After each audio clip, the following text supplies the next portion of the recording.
A very good morning to you all. To start a felicitation program in honor of Professor P.N. Sharma, I request Venerable Kishal Hagdola, Director of the Library of Tibetan Works and Archives, to kindly deliver his welcome and introductory speech. Honorable Professor Dr. Farkan Kamar, Vice Chancellor, Central University, and today's chief guest, Honorable Professor Samdul Rinpoche, former Kalwan Tiba, and Executive Chairman of the Library of Tibetan Works and Archives governing body, respected Professor Sharmaji, other distinguished guests and staffs of the Library of Tibetan Works and Archives. It is my very great pleasure to welcome all of you.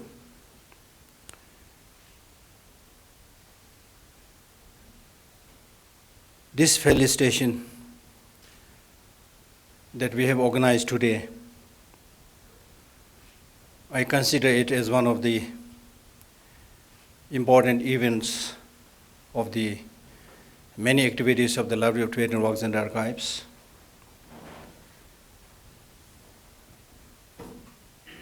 In Tibetan Buddhist tradition, one of the Buddhist practices is called rejoicing, where one is asked to rejoice the good things that one has done and also rejoice at the good things done by others. This even becomes all the more relevant because, as most of the senior people here are aware, that Professor Sharma is someone who has outstanding academic achievement on the one hand, and on the other has been a relentless supporter of the Tibetan people and a reliable friend, and especially to the Library of Tibetan Works and Archives. Right from the day when he was asked to become a governing body member by His Holiness, since then now over 2 decades, not only he retained that designation, but also I don't recall a time when he had failed to attend one of these governing body meetings. This clearly shows his dedication to contribute towards the preservation of Tibetan culture and religious traditions, and clearly recognizes the part played by this institute. Therefore, the Library of Tibetan Works and Archives considers it a great privilege to be able to host this very important event, to congratulate you, felicitate you. I do not want to go into the details.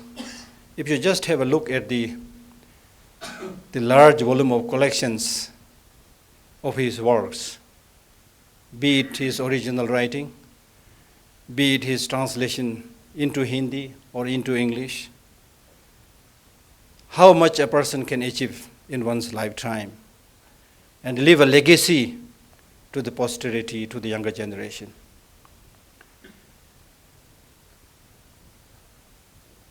It is a well-known fact in today's world that the more and more we get distracted to the dictates of the senses and the temptations given by the material, so-called material resources and developments, the more and more we are getting distracted towards what is external. And we have now unfortunately reached a stage where people are almost forgetting their own existence and hardly know anything about themselves. People are very good in exploring the outer space, be it landing on the moon, whatever. But if you ask who are you and what is your purpose of living, people will look at you with surprise that this is a strange and a kind of inappropriate question that is being asked. So the dedication Professor Sharma made in his lifetime and the books he has written, I consider this as a very, very valuable legacy that he is leaving, because these books, in harmony with the great scholars of the past, call it Nalanda tradition or whatever you want to call it, will find that the traditional wisdom and education focuses more on the complete and harmonious development of the person who is really the player in the whole universe. And if the person who is the player in the universe does not know anything about himself, how can we contribute anything to the rest of the society for its flourishment, for its harmonious existence? Because of the continuous distraction and because of continuous traveling in the wrong direction, people have at least a limited, number of people had started talking about the importance of soft culture or soft power comparing to the hard power. And I was delighted on those occasions. There was a time when the Indian government also opened a Ministry of Human Resources. I was very delighted. And how far it was successful, I am not so sure. Then recently, when we start hearing the usage of the word, the soft power is more important than the hard power, I was also delighted. Irrespective of what that word soft power means, one thing that we really need to recognize is unless we take care of this, the complete development of the human potential and the human resources, which is really the origin and source of the culture in the true sense of the term, we will not be able to get that long-lasting peace or happiness or stability that we are aspiring to achieve through various means. So, sir, you have not only existed on this planet, but you have lived. I must make a distinction between existing and living, just as these days we need to make a distinction between looking and seeing. Because these days people are looking towards everything, but nobody is seeing anything. People are hearing different things, but nobody is listening with any curiosity or any genuine wish to learn and know things. So I consider what you have contributed is not a small contribution, it's a huge contribution. And therefore I congratulate you on this wonderful and happy occasion. And also, it is not enough just to felicitate somebody and say good things, and then after that we forget everything. With your example, those of us who are working in the Library of Tibetan Works and Archives, we should get inspiration from such noble deeds, and we should dedicate our life in such a way so that we are not distracted by superficial pleasures. This morning I was also thinking that even to translate or write one small book is not an easy job, and that could be understood only by those who have worked in that field. So I could easily appreciate the dedication that you made in all these areas and fields. So I felt it is important that these books that you have written should not disappear into oblivion. By using modern media, probably we can make at least a soft copy of all of your books and make it available to all the interested readers. And the Library of Tibetan Works and Archives will be honored and pleased to contribute in whatever way we can.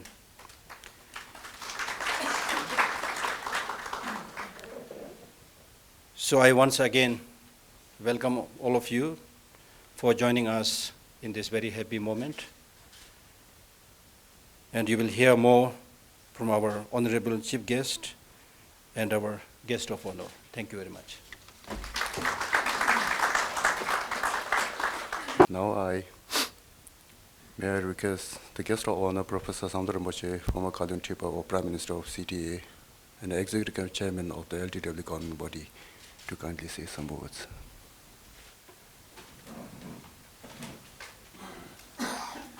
विद्युति कल्पना जलम गंभीरोदार मोताय नम समन्ता भद्रिय समन्ता त्रिशे।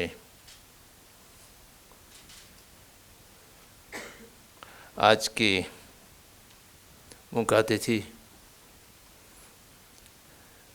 केंद्रीय विश्वविद्यालय की कुलपति महोदय आचार्य परमानंद शर्मा,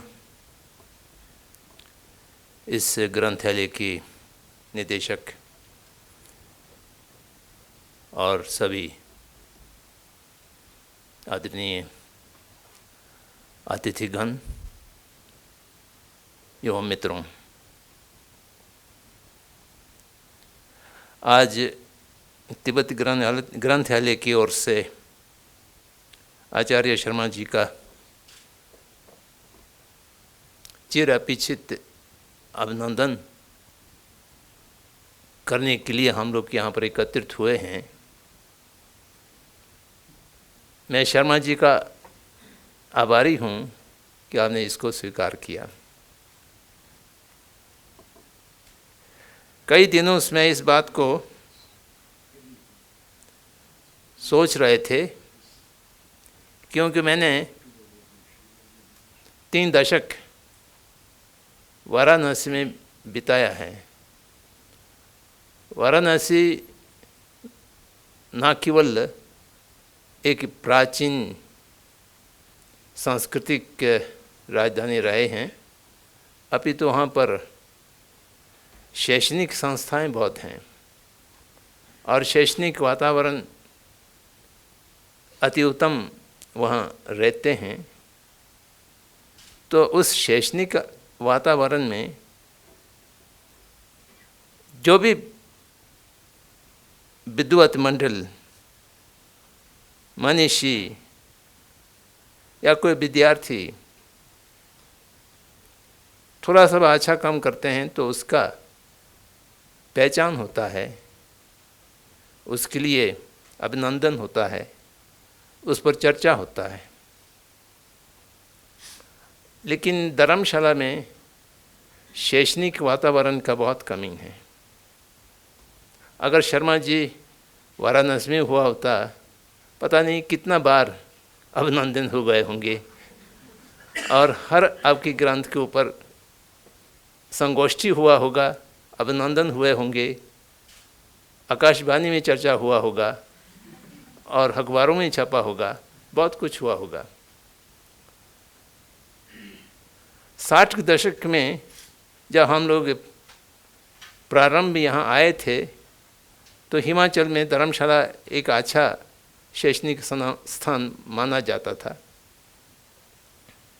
यहाँ पर सरकारी महाविद्यालय थे और एक चंबा में थे, शिमला का अतिरिक्त, तो उस समय अच्छा माना जाता था। लेकिन आज यहाँ शैक्षणिक वातावरण का कुछ अभाव हमें खलता है। सौभाग्य से केंद्रीय विश्वविद्यालय यहाँ पर स्थापित हुआ है। ये एक नए धर्मशाला के लिए एक प्रकार से अत्यंत उपलब्धि हैं और इस विश्वविद्यालय के माध्यम से और हिमाचल विश्वविद्यालय की यहाँ पर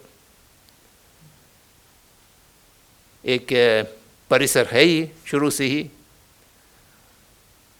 और यह तिब्बती ग्रंथालय भी एक अच्छा शोध के केंद्र के रूप में हैं। परंतु ये धर्मशाला में एक शैक्षणिक वातावरण को स्थापित करने में कुछ कठिनाई अनुभव हो रहा है।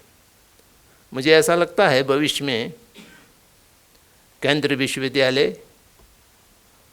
हिमाचल विश्वविद्यालय की परिसर और सरकारी महाविद्यालय और इस प्रकार के और भी शोध संस्थाएं और गैर सरकारी संगठनें जो यहाँ पर हैं, उन सबको मिल कर के जो शैक्षणिक और लेखन के कार्य करने वाले हैं, उन लोगों को पहचान और उनके कार्य को लोगों की दृष्टि में लाने के कुछ विशेष कार्य करना समीचीन होगा, ऐसा मुझे लगता है। और शर्मा जी की आशीर्वाद से और आज की शुरुआत से हम आगे कुछ ऐसा कर सकेंगे। समय समय पर परिसंवाद हो, समय समय पर लोगों को अभिनंदन किया जाए, जिनका अच्छा कार्य हैं उनको पहचान दिया जाए। यही एक प्रमुख उद्देश्य था जो गिशिला से मेरे जब वार्तालाप हो रहे थे तो हम लोगों का ये विचार था। शर्मा जी मौलिक रचनाओं की लेखक हैं और काव्य हैं और अनुवादक हैं। ये सारे काम एक आदमी करते हो, ऐसा बहुत कम दिखाई में देते हैं। कोई अच्छा काव्य हो सकते हैं,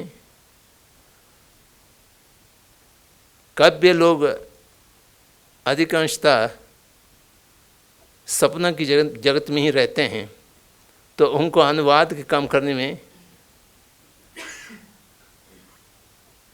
असहज अनुभव होता है। अनुवाद का काम एक तकनीकी काम है, वह सरलता से नहीं किया जा सकता है। आपकी परम पावन जी की ग्रंथों का अनुवाद एक प्रकार से अनुवादों की आदर्श माना जा सकते हैं, एक परिमाण माना जा सकते हैं। परंतु हिंदी जगत के जो पाठक हैं वह सकते नहीं, अभी भी बिखरा हुआ है। आपकी अंग्रेज़ में लिखा हुआ काव्य जो आपने मुझे दिखाया है, मेरे समझ के तो बार हैं, फिर भी मैं ऐसा अनुमान लगाता हूँ, अगर वो साहित्य की जगत में ठीक ढंग से प्रस्तुत किया जाए तो वह कमायने के समकक्ष के माना जा सकते हैं, जिसके गंभीरता और भाव अर्थ अत्यंत विशाल और गंभीर विषयों को लेकर के जो अलंकारिक रूप से हमने उसको अपने अनुभव को लिपिबंद किया है, आज नहीं तो कभी न कभी भविष्य में वह साहित्यिक जगत में अपना कृति प्राप्त करेंगे और लोग उसको जानेंगे, ऐसा मैं मानता हूँ। तिब्बती शरणार्थियों के लिए आप हम सब का प्रारंभ से ही अभिभावक रहे हैं।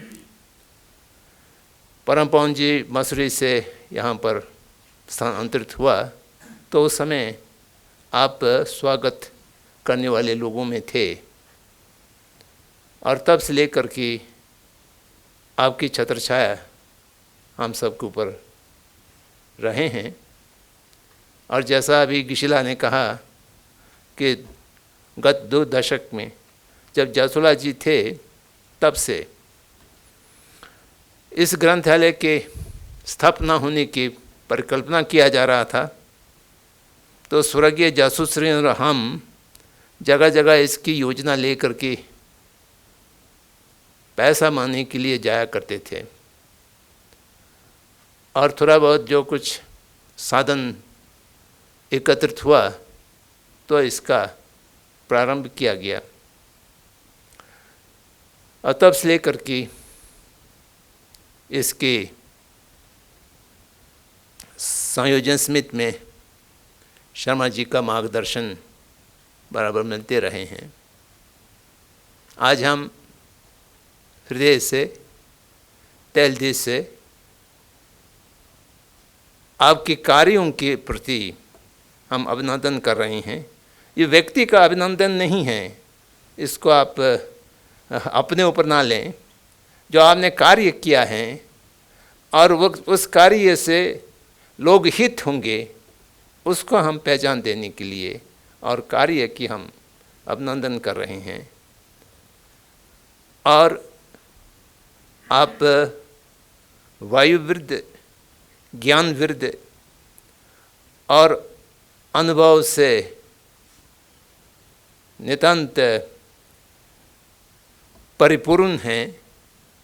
आपकी मार्गदर्शन और आपकी लेखन और आप अभिव्यक्त भविष्य में भी जैसा पहले चला था निरंतर चलना चाहिए। मुझे मालूम है कि आपकी जो पहला ग्रंथ प्रकाशित हुए थे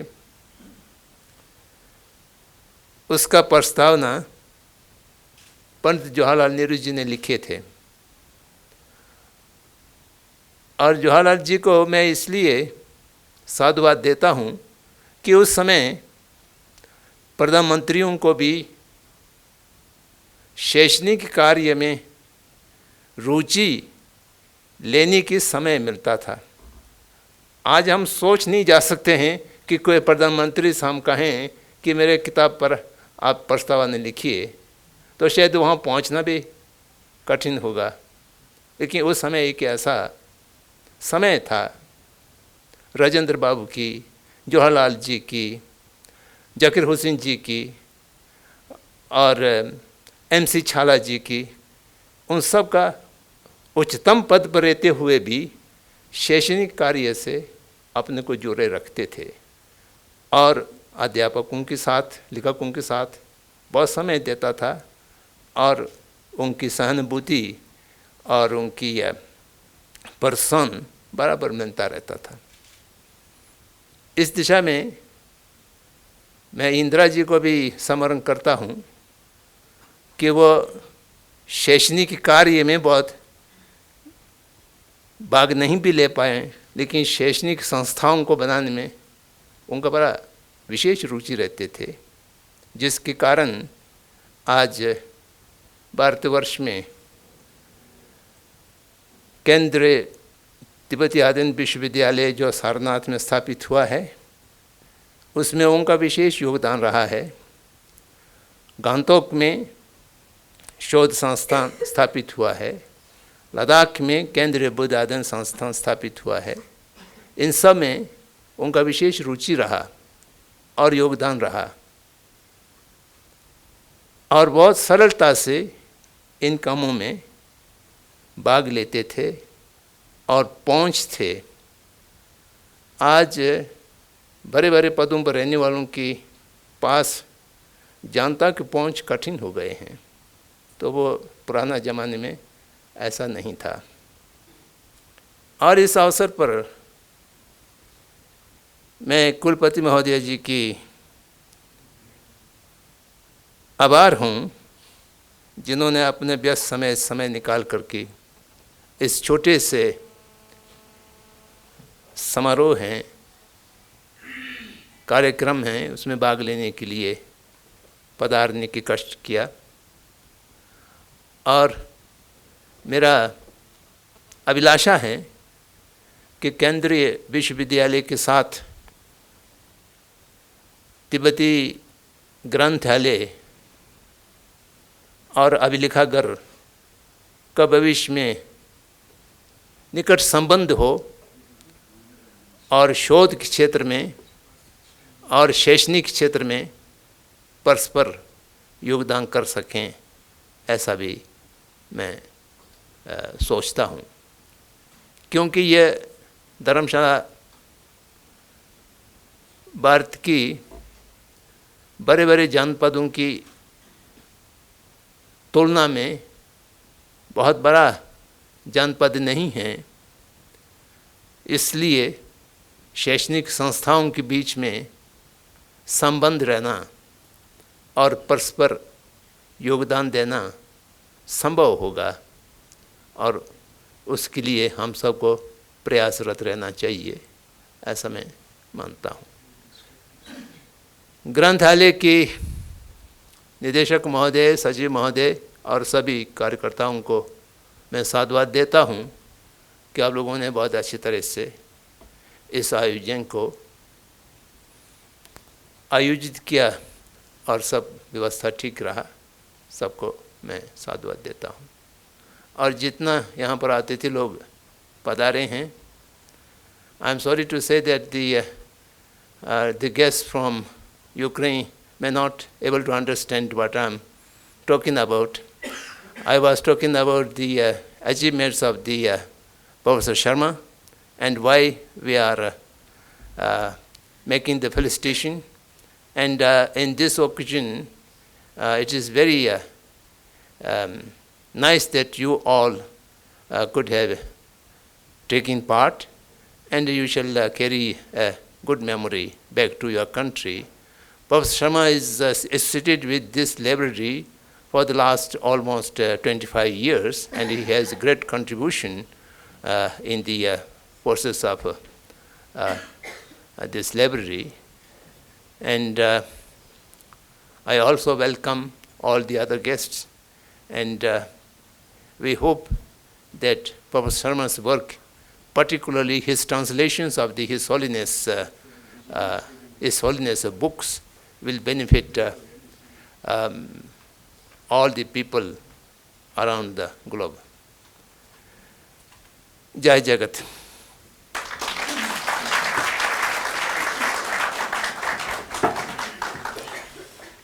Thank you, Rinpoche.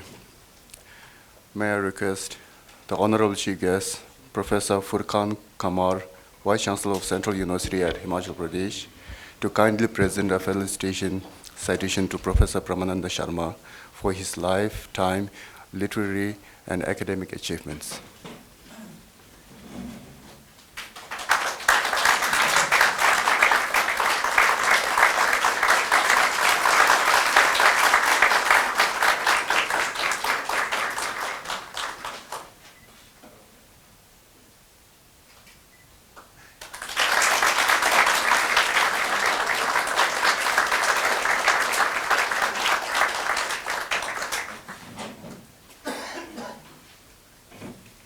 Thank you, sir.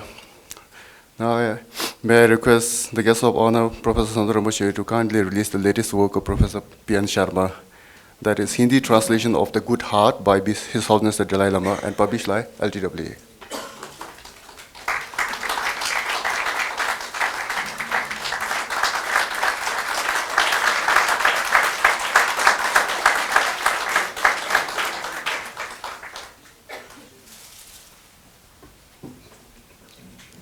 Thank you, Rinpoche.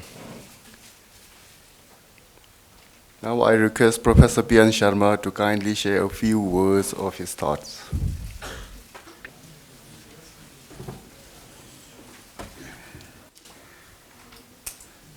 Distinguished Chief Guest, Dr. Furqan Kamar, Vice Chancellor, Central University, Venerable Professor Samdung Rinpoche, former Vice Chancellor, Tibetan Institute of Higher Learning, and later Prime Minister of the Tibetan government, other friends sitting opposite me, ladies and gentlemen. I am overwhelmed by the love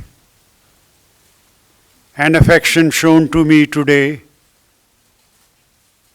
And I have a feeling of a little alienation from the rest of the people with whom I have been working, because I happen to be on one side and they are all on the other side. It has also humbled me. I am a publicity shy man, and I have been feeling very, very out of sorts to have imagined that a day would be there when people like Dr. Furqan Qamar, Professor Samdang Rinpoche, Director Geshe La, Lakdar La, and other friends would be gathering to make me feel honored but alienated in a way. Anyhow, I am deeply grateful for the sentiments expressed about me by the two learned speakers. Ladies and gentlemen, I have had a long career and I have enjoyed my life in spite of all the hardships I have encountered.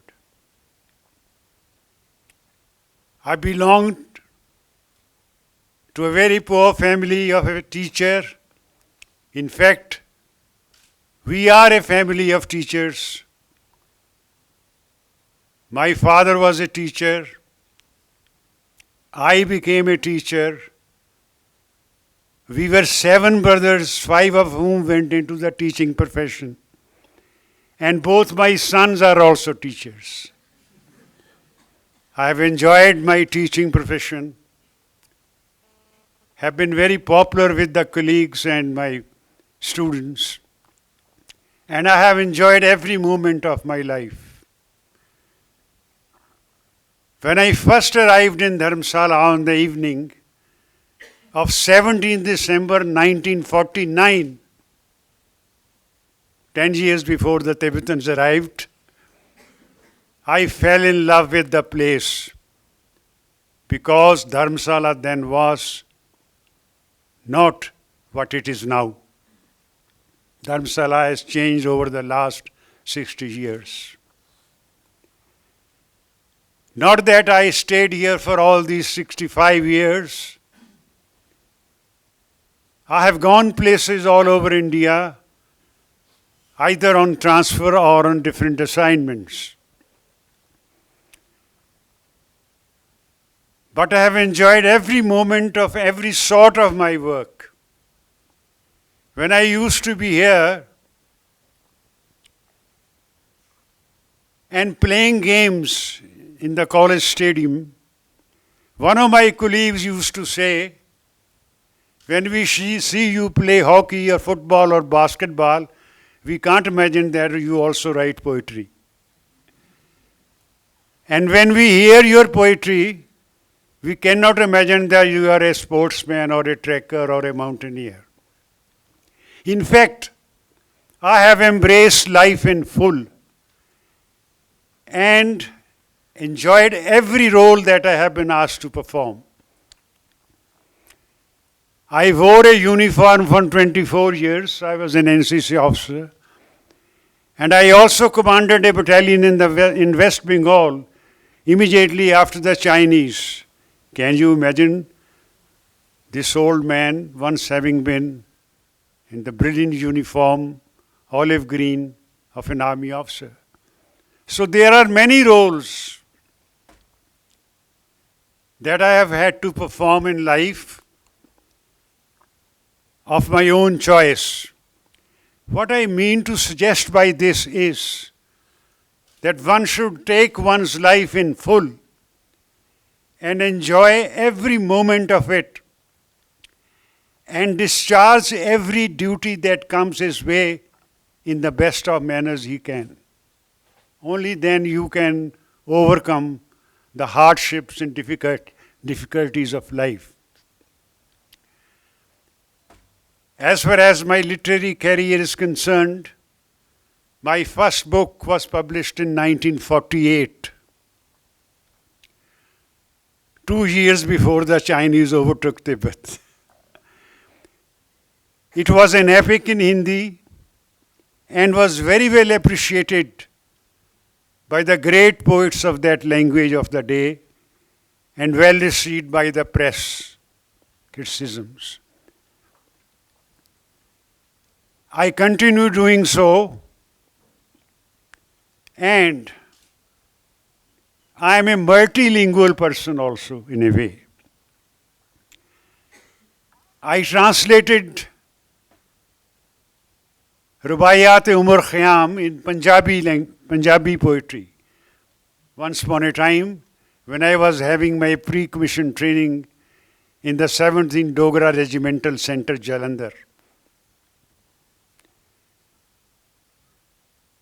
I have translated selected poems of Mirza Ghalib into Pahadi, though Pahadi is not my language and I am not a hill-born person. I have used the medium of English to write poetry. I have written Urdu ghazals, of course. I started with Urdu, and those days being the days when India's independence struggle was as it speak, I wrote revolutionary poems and literally escaped being arrested at the skin of my teeth for reciting those poems in nationalistic meetings. Young Tibetans who are now struggling for the freedoms of their country will bear me out that the youth is always inspired by a spirit of patriotism, and that spirit of patriotism made me write those poems in Urdu. But in 1946, at somebody's suggestion, I switched over to Hindi, continued writing Urdu ghazals till today, and have just published a collection of my Urdu ghazals, which of course I have done in the Nagari script, because very few people can read Urdu on this side of the world. I continue writing in spite of all the busyness of my profession, in spite of all the acrimony of some of my bosses, about whom I have mentioned and characterized them in my autobiography, which I have just finished writing. So, if a man has the mind to carry on with work, he can do it, but he has to have the will to work. Life is full of so many challenges. At every step there are challenges. You can meet those challenges with a counter challenge of work, work and work.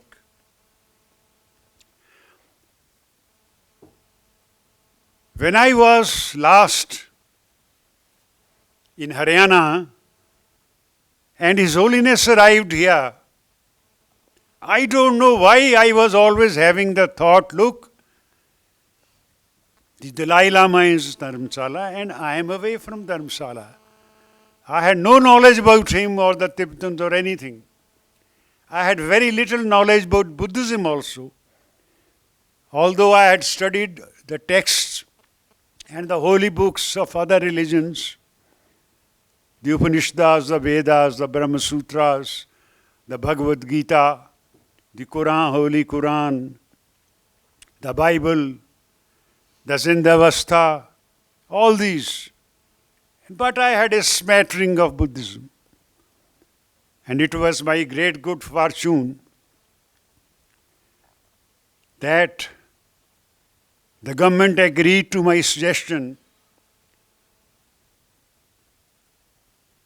to change my allocation from Punjab to Himachal Pradesh when the new states came into being. I was the only one from Punjab who applied that I must go back to my mountain and to my valley. And so I returned here in 1969, and a year later I had my first audience with His Holiness. I consider it a great, great piece of luck and some good karma of my previous lives, that as the years passed, by acquaintance and intimacy with His Holiness the Dalai Lama continue to increase. I am lucky that I have had countless audiences with him and have enjoyed every moment of it. In my autobiography, I have devoted a whole chapter to it, entitled Moments of Eternity, His Holiness the 14th Dalai Lama. It was in the year 1987 that His Holiness nominated me to the governing body of the LTWA. I don't know what came in his mind to pick me up from the three names for the two vacancies that existed on the governing body. But I am grateful to my late friend Gyasola, the first director of the library, who probably recommended those three names, and His Holiness marked my name first of all from those three names, and then take the name of one of the two Kalans then in office.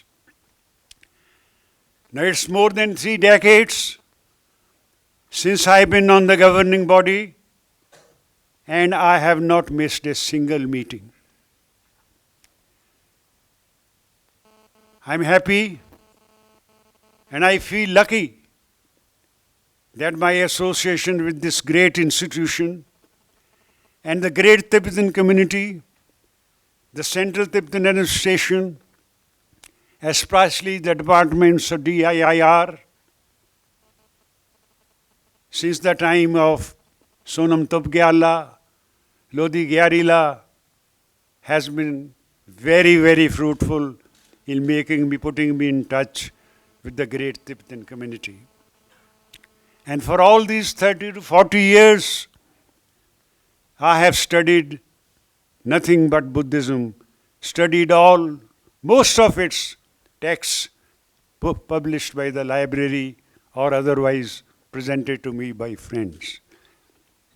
This has resulted in enriching my knowledge of Buddhism, of all the 4 schools of Buddhism. This has resulted in my doing a little that I could do towards the cause of Tibet. Ladies and gentlemen, I won't take much of your time. I am grateful to you that you have all come to attend this function. I am grateful to Professor Samdung Rinpoche, our venerable executive chairman of the LTWA, and a veritable guide for all of us to have provided the occasion for all of us to meet. As for Professor Rinpoche, I have no words to talk about him. Somebody asked a philosopher, "What is truth?" He replied, "If you ask me, I know not. If you do not ask me, I know it."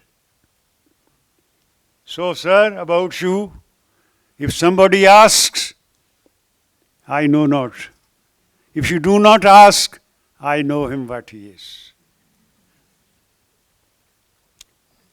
Dr. Furqan Qamar, our distinguished chief guest today, is a great scholar in his own right. And I had the first privilege of my acquaintance with him through my son, Dr. Lalit Sharma, who is also here and who has been with him on some occasions for the visit of NAC teams to various colleges of India. And the last intimate acquaintance I had with him when His Holiness was invited as the chief guest for the first convocation of the Central University, and he was kind enough to send me an invitation also.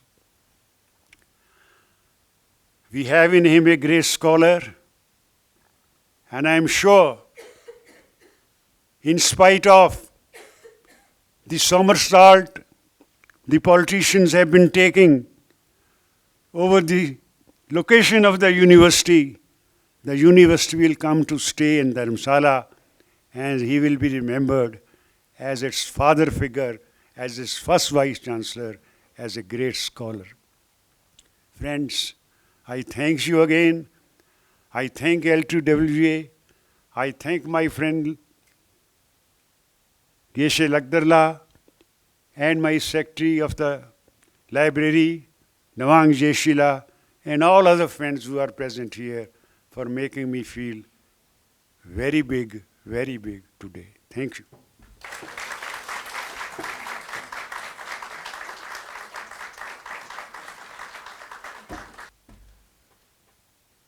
Now may I have the honor to request Honorable Chief Guest, Professor Furqan Karma, to kindly say some words. Respected Professor Sharma,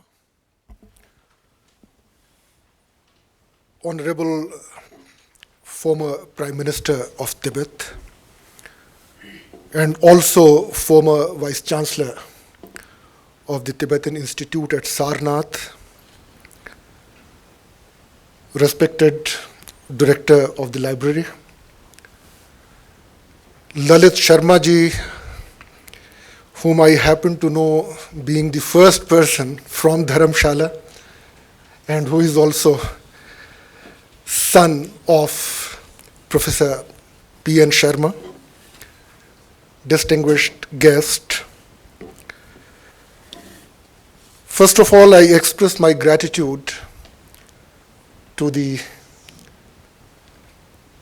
Tibetan Library for asking me to be present on this occasion.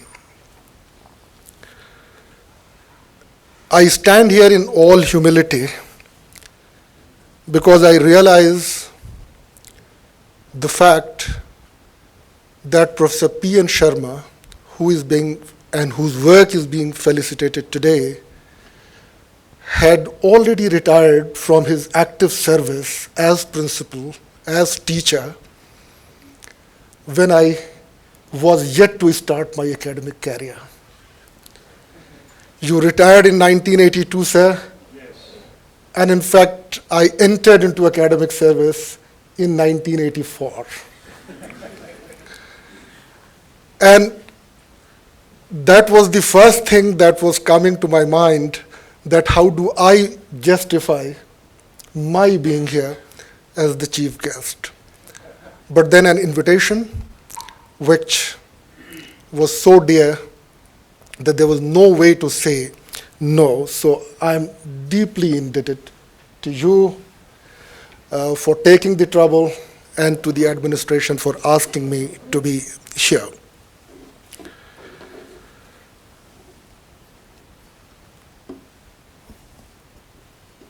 Professor Rinpoche has, in his brief speech, has put a challenge before us, before the Central University of Himachal Pradesh.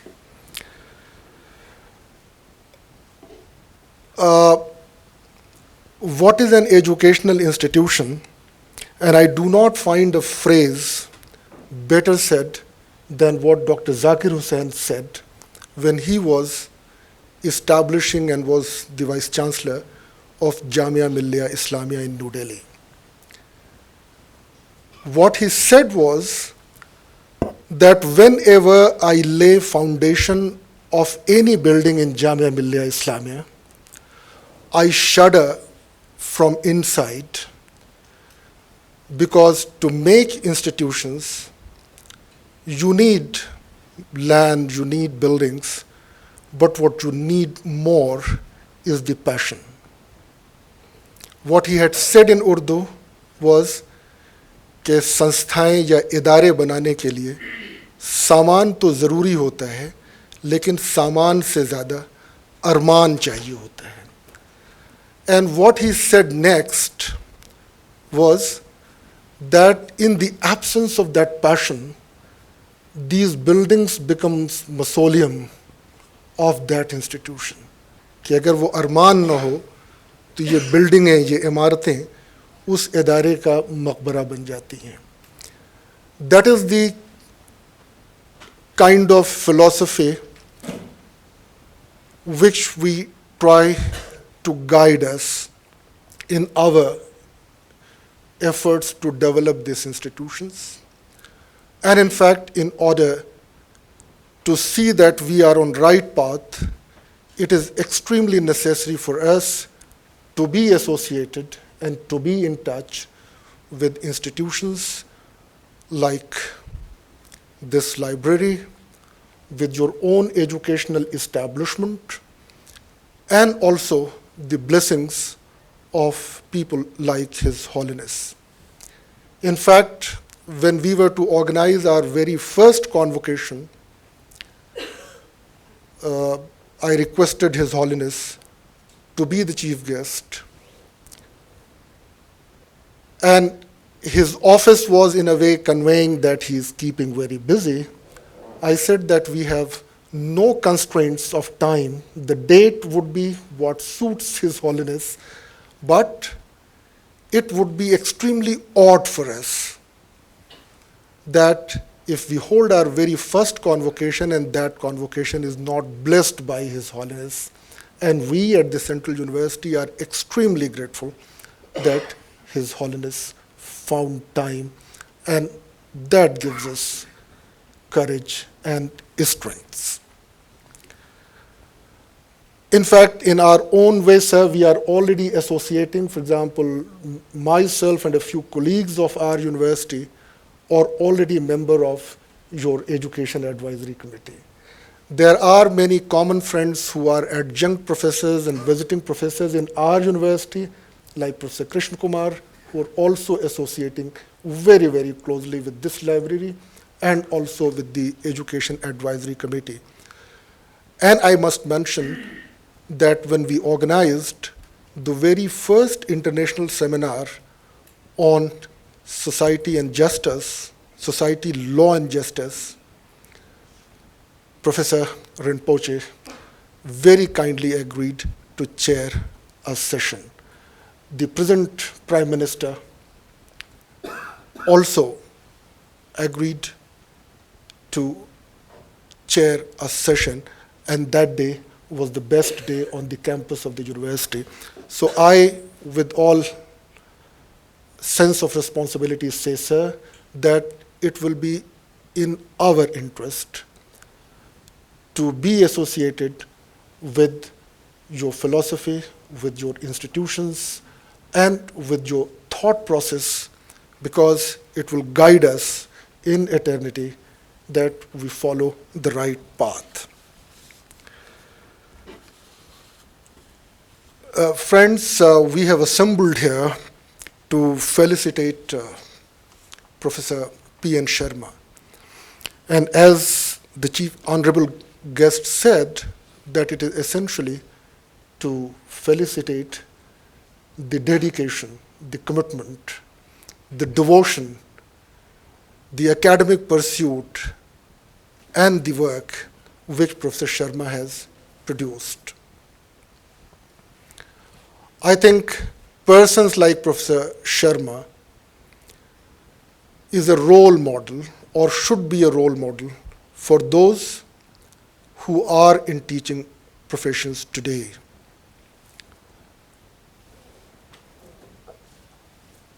He embodies the thought that healthy minds, he said that, people often wonder that how could there be a poet in him when they see him on the sports ground. But then he embodies that healthy minds lives in a healthy body. I think this is the message.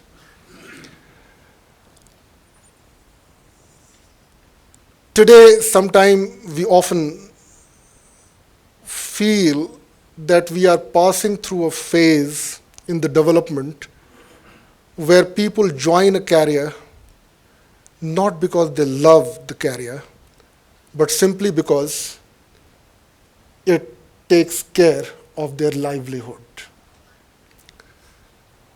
And if you join a career which only takes care of livelihood and your interest in that career is only for the sake of that livelihood, then you do not go, you cannot even think of going as far or nowhere closer to where Professor Sharma has left. An Urdu poet, in a couplet, he said, "Kya bataएं ahbab, kya कारहाय नुमाया कर गए, BA किया, MA किया, नौकर हुए, pension मिली, फिर मर गए." Akbar Allahabadi. I mean, for some of us, for many of us, the mission of the life is to do BA, to do MA, to get a job, to retire from that job, to get a pension. But then, that's it. We all know that humans are mortal. We all have to die one day. But then, the humans have always been in pursuit of gaining immortality.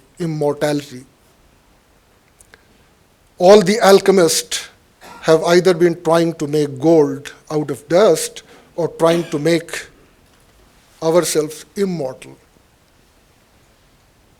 But if you actually want to become immortal, you have to devote yourself, you have to dedicate yourself, because it is your work which makes you immortal.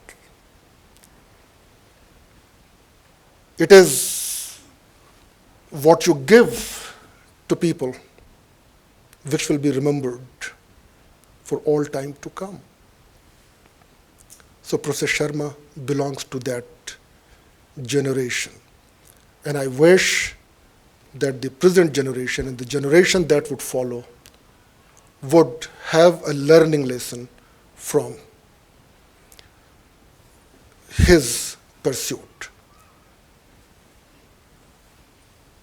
He was modest when he was saying as to what all he has accomplished so far.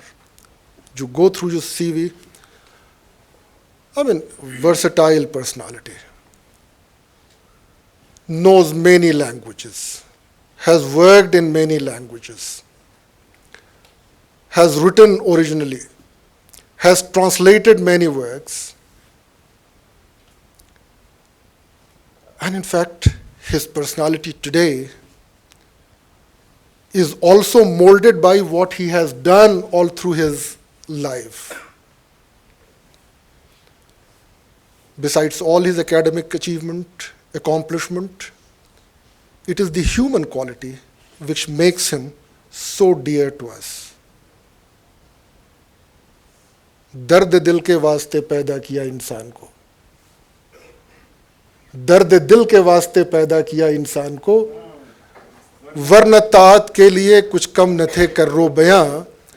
It is for the people that God has created all of us, so that they understand each one. They could show empathy, they could show.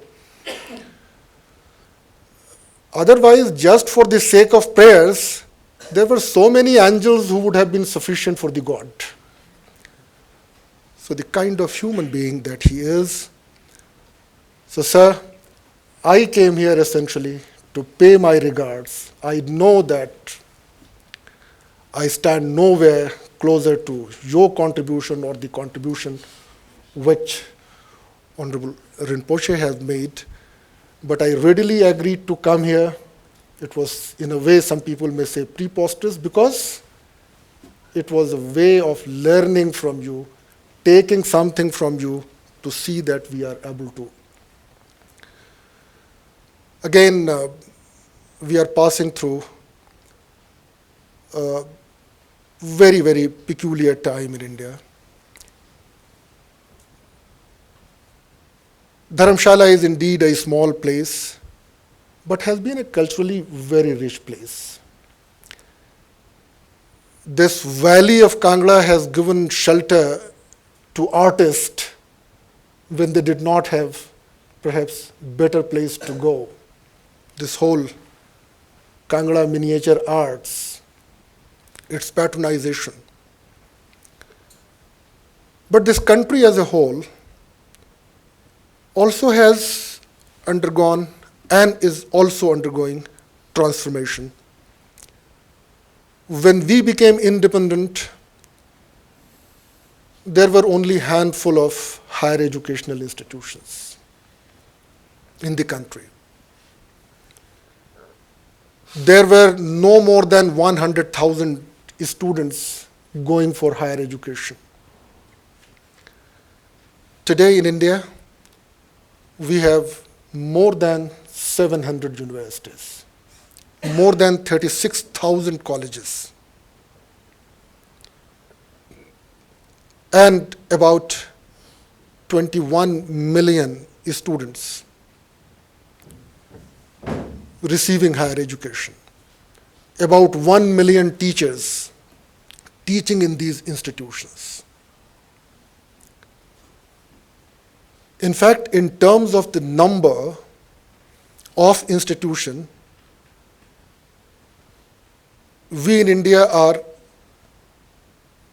first at the top of all countries in the world. For example, United States, all taken together, they have about 5,000 institutions. Compared to that, about 36,000 plus institutions here. US still has about 17 million students.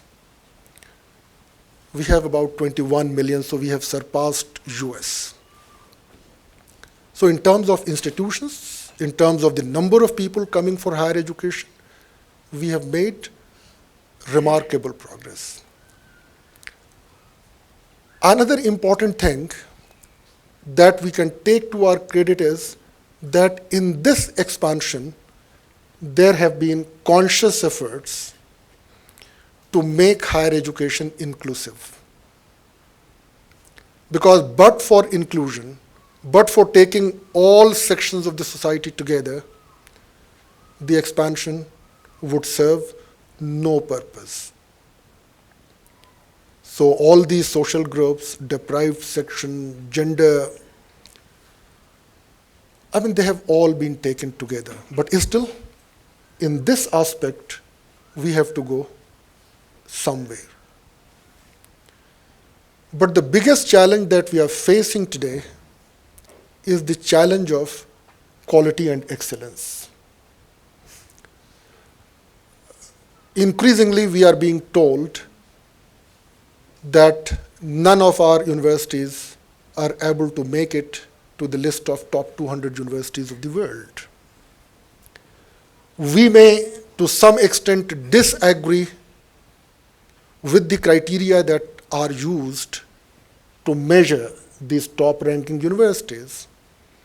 But then we cannot take solace just in the fact that those criteria are wrong. We will have to make conscious efforts to come into the international reckoning. And there, any efforts to make higher education of quality, of excellence, the land, the building, they do play a role, but then the biggest and the most important role is played by the teachers. It is the teachers, it is the students on the campus who make a university. It is the knowledge that is transacted, that is communicated, that is developed, that makes all the difference. And in fact, it is imperative that we have more and more teachers on our campuses like that of Professor Sharma. Without taking much of your time, I would like to conclude again by quoting from your favorite Urdu poet Ghalib, तुम सलामत रहो हजार बरस कि हर बरस में दिन हो 50,000. Our wish, and I think all audience are joining me, that may you live thousands years, and what kind of year? That each year should have 50,000 days. So thank you very much once again.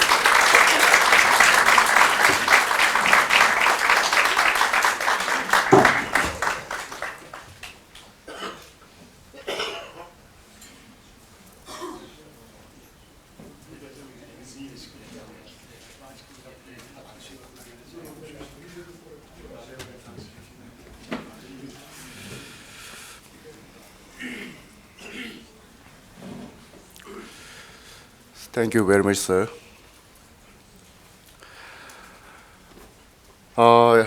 It is my privilege to propose a word of thanks on this occasion. Honorable Chief Guest, Professor Furqan Kamar, Vice Chancellor of Central University at Himachal Pradesh, Guest of Honor, Professor Sandhu Rinpoche, former Khalden Thipa and Executive Chairman of this governing body of this library, respected Professor Sharma, distinguished guests, ladies and gentlemen. I, on behalf of this library and on my own behalf, extend a very hearty word of thanks to the honorable guests and distinguished ladies and gentlemen for gracing us with your kind presence. My sincere thanks to honorable chief guest, Professor Furqan Kamar, for not only gracing us on this occasion, but also consenting to our request to be the chief guest of this felicitation program. I also would like to thank profoundly the guest of honor, Professor Sandhu Rinpoche, for carving out time from his busy schedule to participate in this event. Further, I'm also thankful to the heads of various offices and establishments here and other distinguished guests for taking time to join us to felicitate Professor Sharma on this occasion. Last but not the least, I would like to express my profound sense of thankfulness to all the staff members of LTWA and the people behind the scene for making this day an eventful one. Thank you very much.